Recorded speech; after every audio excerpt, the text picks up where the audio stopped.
This is Tech Unmuted, the podcast of modern collaboration, where we tell the stories of how collaboration tools enable businesses to be more efficient and connected.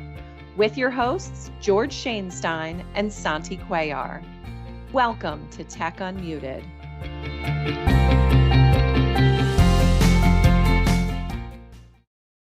Welcome to the latest episode of Tech Unmuted. We're going to take a little different approach today. We're going to drill down on a couple of the key highlights that came out of the Microsoft Build conference today. Specifically, there was a keynote, and then there was a follow-on conversation that took place around AI and some of the new tools that are coming out. And we're going to break some of those down. The focus is more from a business productivity standpoint than some of the deep dive technical stuff that was in there. We might hit on some elements of that, but it goes a little deeper than we were normally going to go in these podcasts. Yeah, and that's because Microsoft Build, the Build conference, is really geared towards the developer community, right? So, yeah. So I'm going to share a couple of slides, going to guide the conversation. If you're listening on Spotify or another podcast platform, you'll be able to follow along just as easily. We're going to narrate around all these slides as we go through it. This is just an image early on in the conference. This was a live conference. Santi and I happened to watch it on video. We weren't there, but there's a couple things they kicked off with. One that was sort of interesting was effectively the productivity impact of different technologies over time. This is a scale that goes way back, right? It's got the printing press, and then it goes through a bunch of other elements revolution-wise from a technology standpoint. But that last bucket of stuff is really where AI is and some other things. And we're going to hit on another slide in a second to really break down the key stuff that Santi and I, personally experienced and what we felt happened in there. The other piece on the bottom is there were incremental improvements in time from it's technically positioned as GDP, but these are effectively productivity increases. So things over time got more and more productive. And when you look at some of those inflection points, we're going to hit on each of these quickly just to give, again, our experience. But one of the key things is the speed of change has accelerated. So things that took years and years, right, even decades to really get fully ingrained are now happening in a matter of months when we look at AI. But let's talk a little bit about personal computers.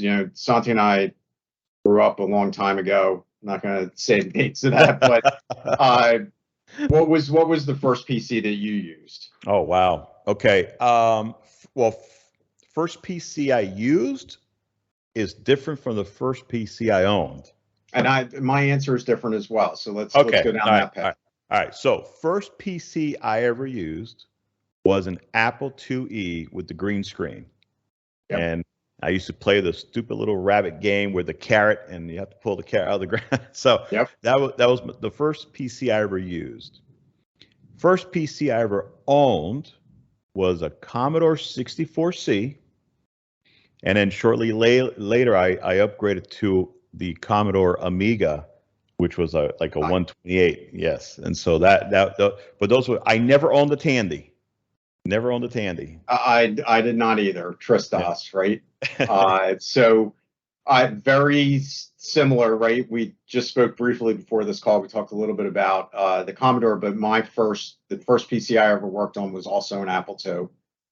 It was in high school, and we did some basic stuff. We did VisiCalc on it. So that was the first business app that I ever used.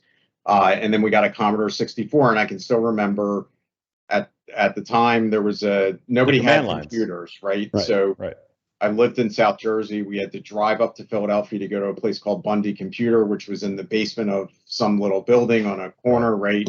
They had a couple of them left. They only got so many a week got shipped in. So we got it, brought it home, right? That went from green screen then to, full color screen with the ability to do sprites and all kinds of stuff, right? From a graphics standpoint.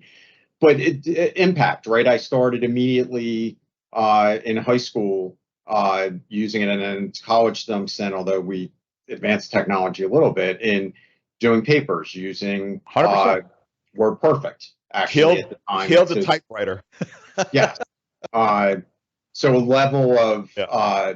ability to do things in a better way and produce a better outcome, right? So productivity hack with that.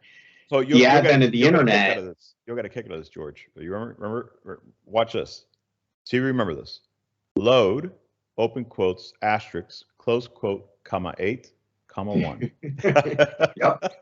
That loaded the first executable, right? On the desk. On the disk. And then if you said list, open quotes, $, close quotes, comma 8, it gave you the directory. Yep. Yep. I still And remember for that. anybody younger on the call, they don't know what that means, and they're not going to know the next comment, which is we had a hole punch, and you'd punch the other corner out on the That's disk, right. so then you could flip it over and use both sides. Use both sides. That's correct. That's correct. Yep. The next thing was the internet, right? And my first real experience was in grad school, looking at using mainframes initially, using a PS2, an IBM PS2, to do some of my interactions with stuff with school. Didn't even have a browser at that time. Towards the tail end of grad school, I worked at a financial firm, and that was the first real access to be able to go on the internet. And at the time, you did things like type in Ford.com because it was a name. You'd be like, oh, let's see if they have a website, right? Right. But pretty quickly after that, I was in another grad school program and got a job at the time at KPMG, really at the advent of businesses starting to use the internet. So we built one of the first online gambling sites, which was a live roulette wheel spinning, right? And people were able to wager on it. We built one of the first ever interactive real estate sites. It was a tremendous gain from a productivity standpoint, right? And I suspect you experienced some of the same kind of stuff. So before the internet, back to the Commodore, I had a BBS, a bulletin board system. Right. And I used to trade games. It was basically over a modem that was this big, and it took the entire night to get something sent over, and vice versa. And so my first experience with the internet was just a standard AOL. I basically just signed up for AOL early on a compact computer, and I started learning HTTP and HTML and the whole 9 yards. But it was a revolutionary time, that's for sure. And there was I forgot about that, right? There was AOL and there was Prodigy at the same time. That's right. That provided a lot of functionality that you see today, right? Information repositories, the ability to do chats, group chats, right? Forums, ICQ. Kind of what I saw that evolved from an internet standpoint, though, was a number of things. There was a point in time that I worked for a large company that did computing equipment and also did some kind of operational stuff for wagering, for online wagering. So at the time, the quickest way to do interactions between different systems, and this was horse racing, so it was simulcast racing and wagering between racetracks. Right. A lot of the stuff we were initially starting to do was across the early days of the internet backbone, because at the time it was one of the quicker ways to do it and one of the cheaper ways to do it, right? We had satellite communication for some things, but mostly video, and the wagering systems worked off that background. We know where that led, right? But there were a number of other steps. Smartphones came out, right? They changed the world. You had pagers initially, you had Blackberries. We should do a review at some point. There's a new movie coming out about the Blackberry. I still have mine somewhere. I've got probably 3 or 4 of the old ones. I had the blue one. I had the blue Blackberry. Yep. But that changed the way you interact. You had real-time access to people like you have text today, right? That was the early days of the functionality of the smartphones. And you think about the computing power. I don't even know the actual capability, but my guess is probably the first BlackBerry was more powerful than the Commodore 64. I'd have to think. For sure. Oh, of course. Absolutely. Just the processing power alone was. Yeah, and say, there's some that are advanced as traditional lower end PCs that are in the market. Then we saw cloud, right? We saw shared sort of SaaS, sort of these other kind of functionalities going on from a software delivery model standpoint But then what really opened up with cloud was the ability to pretty much put any service in the cloud, right? On a shared computing platform, you generally got an increase in availability. You could put other kinds of redundancies in to create a better disaster recovery scenario, right? And that really, really changed things, right? But back to the speed of change, right? PCs changed at the time, we thought really quickly, but that was not quick, right? Commodore 64 came out. I don't really know the number of years that it was viable in the market, but it was a couple of years, right? It's not like it was in market for 3 months and it was outdated. The internet comes out, there were constant updates and protocols moved fairly quick. Smartphones wicked fast, right? Apple's on a yearly refresh now, and you see that with other platforms as well. Cloud continuous upgrade, right? Always. But still incremental change over time. But man, AI, mind blowing. It's just where we were 6 months ago to where we were 3 months ago to where we are today, right? Not even close. Where are we going to be 6 months from now, right? Or exactly. 3 months from now. And that's what's really exciting. It's really exciting. It is. This is mind blowing stuff. And we use it in our everyday work. What we did a couple of months ago has now been transformed already, right? And is more productive. Now, the thing that stood out to me as I sat through some of these sessions today, and we're going to hit on the next slide on what Microsoft had listed as their top 5 announcements. And we're not going to go through all 5. A couple of these are deep dive tech, right? But where are the competitors, right? Where is Google? And if you look at G Suite versus Microsoft 365 as a platform, right? A broader enablement platform. Where are they, right? We've heard about Bard. We've heard about some other stuff that they're launching. But wow, the speed at the pace and the speed that things were moving that we saw today on the Microsoft's conference, it's just so different than the past, right? Where's Apple? And where they'll catch up. They'll catch up. But they're not leading right now. That's for sure. Yeah, for sure. So I'm going to hit to the next one, and we'll hit on the top 5. And I'm going to play the first couple of these. We're only going to hit on the ones in yellow. I'll start with the note at the bottom, and then I'll come back to this, and I'll sort of push some of these to Santi to get a reaction on them. But the model or the platform, right, is not the product. And this was Kevin Scott, the CTO. An AVP of AI at Microsoft made that statement during the kickoff session today, and we'll come back to that on the last slide that we're going to share. But it's you got to think through it. It's fairly insightful, right? It's just because you have a new delivery model or a new tool doesn't mean that your business is different if the core of your business can't be effectively enabled by that. And I literally on the fly with Santi threw together a list of 5 things we'll hit on the next slide. But let me go back to the top here. We'll hit on the first 3 on this. So one of their announcements was search grounding in Bing for ChatGPT. If you don't know what grounding means, you're sitting there going, oh, I don't know what that means. So Santi, you want to hit on sort of what is that? Why does it matter? Yeah, so grounding is a term that Microsoft has been using a lot lately, especially when we're speaking to AI. But basically, it means limiting or restricting your data or the AI to your data. So it's grounding the AI to your specific data. Okay. There's different things that Microsoft's rolling out. There's Microsoft Graph, and now they're going to also mention Microsoft Fabric, which is taking all the different Microsoft graphs in the organization, basically. But grounding is when you take something like a ChatGPT and you narrow the search down to this amount of data. In this case, what they're doing is they're grounding the ChatGPT search results in Bing. And so you get real time, right? We're no longer lagged by a year, year and a half, some unknown sort of lag in the data, right? We've got live real-time data. That's correct. Yeah, I wonder, I talked today, Sam Husbands, who's on our team, has been on the podcast before. He runs our digital for us from an external standpoint, right? And we talked a little bit today about what does this change in search alone, right? How is search different, or how do websites operate differently as a use case?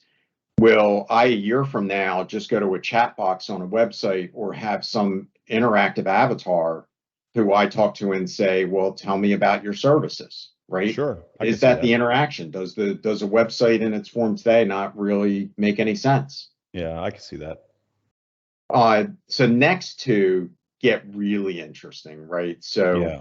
they spoke about Windows Copilot, which is the addition of a ChatGPT enabled tool that effectively an assistant that sits on the side of Windows.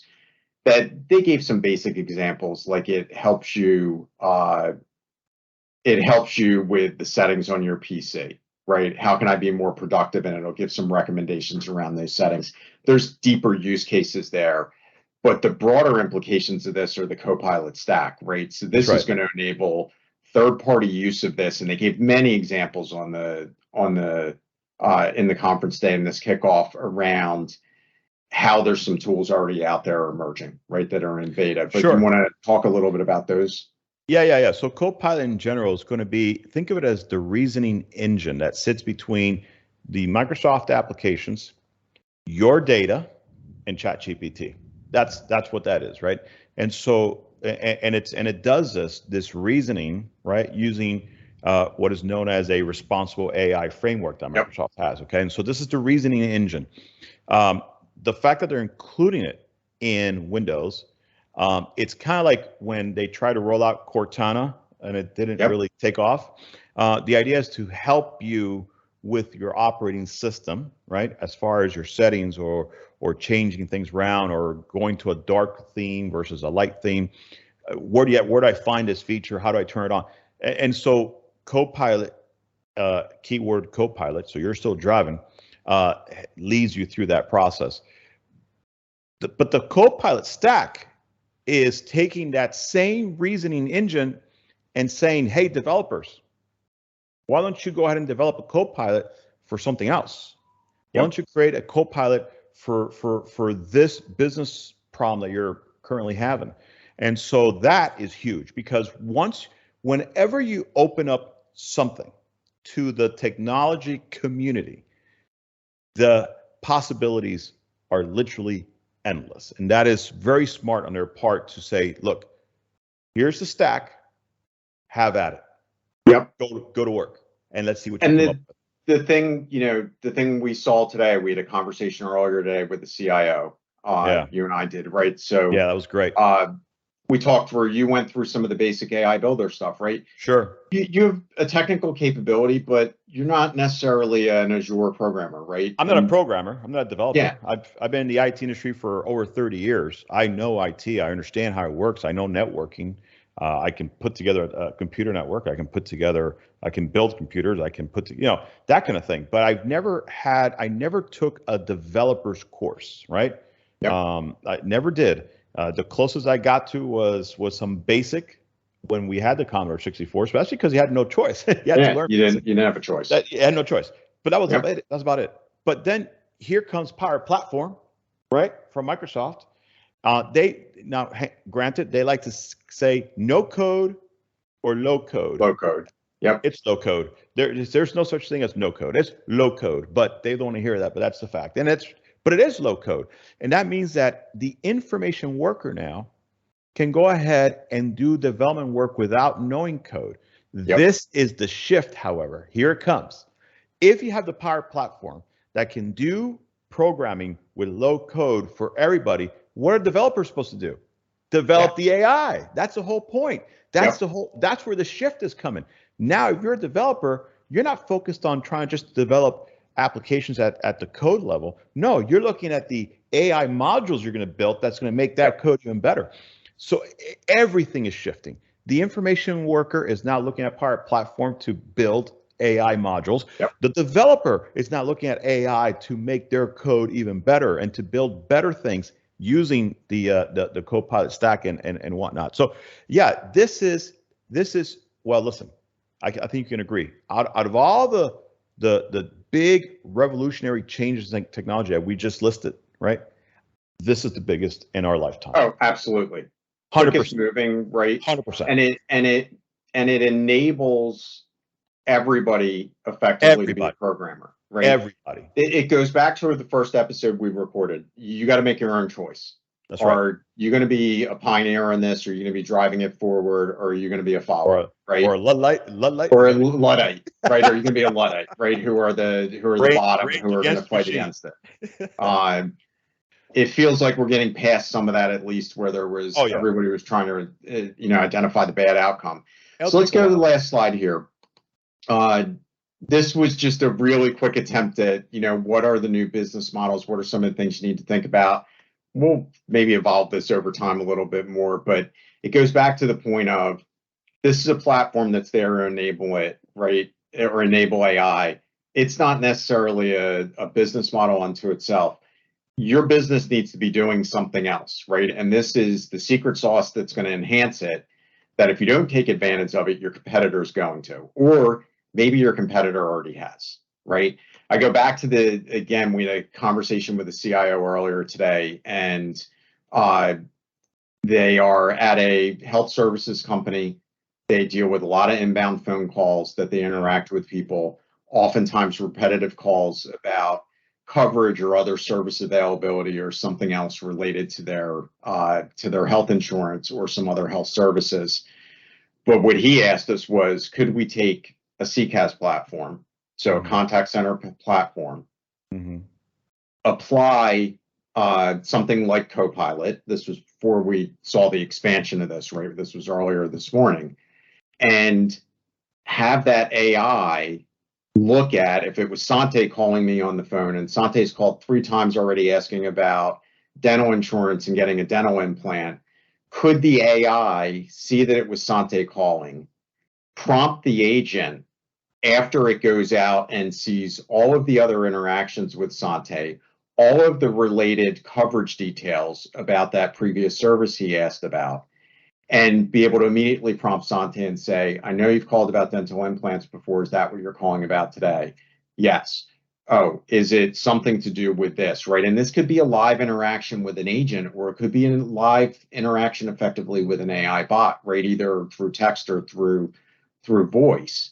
But what the CIO told us was, if I clip 40 seconds off every call, it would be transformational to his business. Oh, sure. Right? Oh, for sure. Yeah. Listen, and that's the key, right? So what are the things that call centers look for? Is call resolution. How quickly can you solve that problem? Yep. 40 seconds. Doesn't sound like much, but in that environment, it adds up. It's a big deal. Yeah. And think about, to your point, what is possible, right? In that scenario, the agent would have to go search a database, a knowledge base, to try and find the answer. Databases, right? It could be a third-party database. It could be their own database. Absolutely. Yep. To have the AI, and this is what I think we're trying to say here, to have the AI be smart enough to know who is calling and what are the possible outcomes, or why do you think this person's calling? It's the third time, and this was their interaction before. Why do you think it's called? AI goes ahead proactively, researches this, has an output ready for the agent in a second, right? It's almost like a predictive module where it's actually analyzing, saying, I can tell you more than likely they're going to want either this or this, so here's the information you need. Yep. That is huge. And I do know that stuff like that is there are some CCaaS modules out there that kind of do that, but to take it to that level to where you can analyze, not only, it's a combination of things. It's analyzing multiple knowledge bases and previous call behavior and engagement. By the way, add to that the sentiment. You might as well. AI says, hey, last time he called, he was upset. So let's give him like the best treatment ever, and let's get him the answers now. Oh, by the way, and we shaved off 40 seconds off that call. Yes, that's like a win-win. Like, who wouldn't sign up for something like that, right? And I think all of that is possible, to be honest with you. And we see some elements of that today in some C-class platforms, right? But we don't see it as deep of a knowledge or a predetermination, right? Of this is what Santi may be calling about.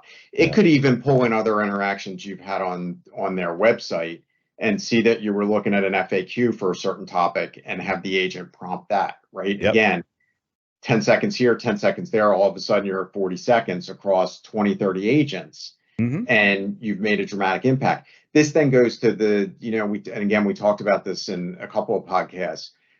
Is AI going to take my job? If you are the last person on the fringe of that call center, your job may not exist, right? There may be some other job for you somewhere else, but yeah, there's some incremental piece when productivity improves that you need fewer workers. It's been like that through that previous curve we looked at for the history of time, right? Sure. But you need to make a decision now. Are you in or are you out, right? It is going to be thrust on you. You're going to see Copilot show up in PowerPoint and Word and everything else that you're using every day. But why not proactively start to do it?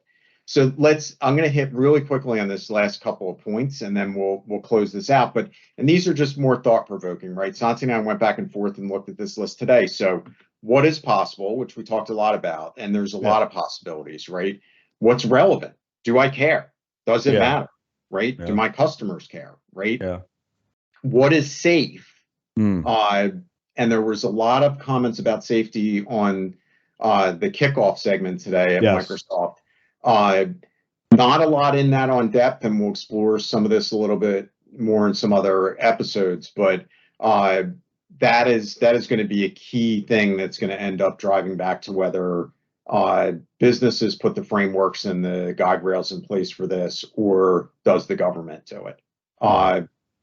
What is reliable? So can I rely on this set of services on the back end to be there and be available and be accurate and all those kind of things? And then the final thing from a business standpoint, it sort of goes back to what is possible. Is it valuable? Does it even matter? Should I invest the money to do this? Is it worth testing it out? Santi and I clearly think it's worth testing out. This stuff is really inexpensive. Some of the base level licenses you're looking at are in the hundreds of dollars, not the thousands or tens of thousands to get access to these, right? You need to be testing now. Everything will be completely different 6 months from now, but being on that journey from today to the future will make you, will put you in a better position competitively and allow you to make smarter decisions along the way, rather than 6 months from now deciding to jump in and take advantage. Yeah, of course. And even ChatGPT's paid version is not that expensive, and the whole Midjourney paid version is not that expensive. It's not that expensive. Yeah, we're not talking about thousands of dollars here to use probably what is the most advanced, most mind-blowing technology available to you. I mean, people who've been in technology for as long as we would have never seen this. I mean, we've always knew it was but not like this, right? Like we would have never had. And so, we're talking about peanuts when you really look at the different modules and the different charges, which I think is smart, because if you start to make this stuff too expensive, then you don't make it accessible. Totally agree. And so I think that's part of the, do you regulate or not regulate? If people start to close the system off, then you're going to end up with regulation, right? But Microsoft clearly is not doing that. Clearly, they are making this effectively. This is not open source, right? But it is an open platform that anybody can access for really, really minimal cost. So with that, I'm going to turn it over to Santi, do his traditional closeout on the podcast. Yes. So listen, folks, we have reached the end of this podcast. One thing that we would really appreciate, it, George and I both would appreciate that, is if you go ahead and subscribe on your favorite podcast platform. Doesn't matter if it's Spotify or Apple Music, or maybe it's YouTube, whatever you prefer. Go ahead. We are available in all those platforms. Find us, subscribe, hit like, and share. Let's share the good news. But I could talk about this for another half an hour. You know that, right? I really can. But we can't. We have to stop. So, till next time, folks, remember to stay connected. Visit fusionconnect.com/techunmuted for show notes and more episodes. Thanks for listening.